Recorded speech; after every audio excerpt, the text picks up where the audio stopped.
4.4 rebounds. Then we got Bobby Portis, of course, who's averaging 13.7, and he's averaging 9 rebounds. I'm sorry, he's averaging 9.5 rebounds a game. And then Grayson Allen is averaging 10.5. He's averaging 2.3 rebounds. Okay. And then there's a guy, what's his name? Javon Carter. He's averaging 8 points. And I'm not going to even speak on his rebounds. And this another guy that comes off their bench, and I like him a lot.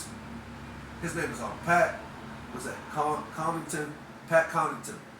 And he's averaging 7.9 points a game. But he shoots the three at a high clip. And again, for me, you got a guy like that, and if we look at his 3-point percentage, he shoots 0.393%. Or should I say, that's his field goal percentage. Yeah, that's his field goal percentage. I'm sorry about that. So I think it's he shoots .340 from the 3-point line. Okay, that's not, it's okay. But for me watching him, I just like how he brings that energy to the game off the bench. I like how, at any given moment he can hit like 4 3-pointers in a row. If that makes sense. I've seen him do that before, so I'll give him the benefit of the doubt, even though I thought his 3-point percentage was a little bit higher than that. But okay. Joe Ingles is another guy that can shoot the three. And he shoots actually 0.4%, or should we just say 40%? So Joe Ingles is another guy that can shoot the three, and he's averaging 6.9 points a game. And then we got another guy named Jordan, what's that? Nwora, and he's averaging 6 points a game. Or should I say, he's averaging 6 points a game. Then, of course, Jay Crowder, 5.2 points a game. Like I said, I'm not going to mention their rebounds, assists, nothing like that, because it's not even really worth talking about. Now let's go to the Boston Celtics. Okay, you got Marcus Smart, who's averaging, I believe, 11.4 points a game, 3.1 rebounds a game, and 6.4 assists a game. Now, Jaylen Brown is averaging 26.9. He's averaging 6.9 rebounds and 3.4 assists. Grant Williams is averaging 8.3 points a game. Now, rebounds is decent. 4.7. Derek White is averaging 12.2 points a game, and he's averaging 3.6 rebounds. That's not worth talking about.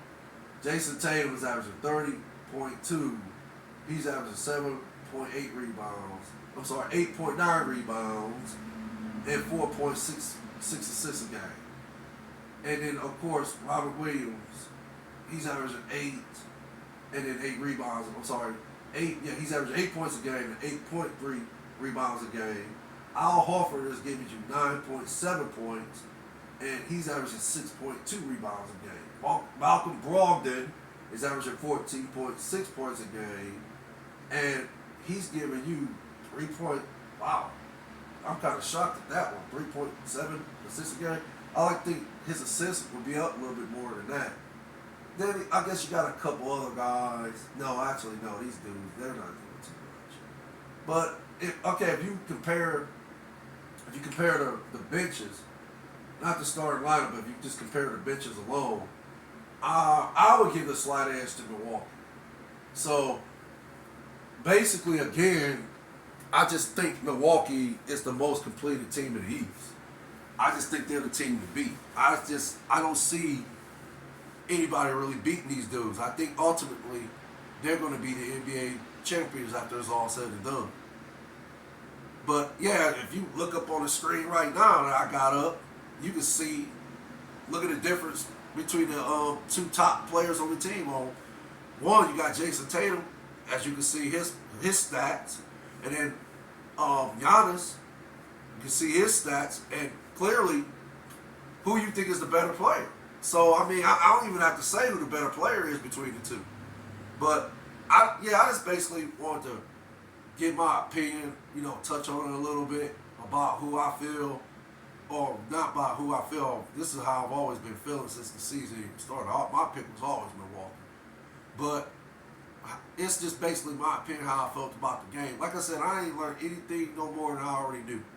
So, for me, Boston just played with urgency last night.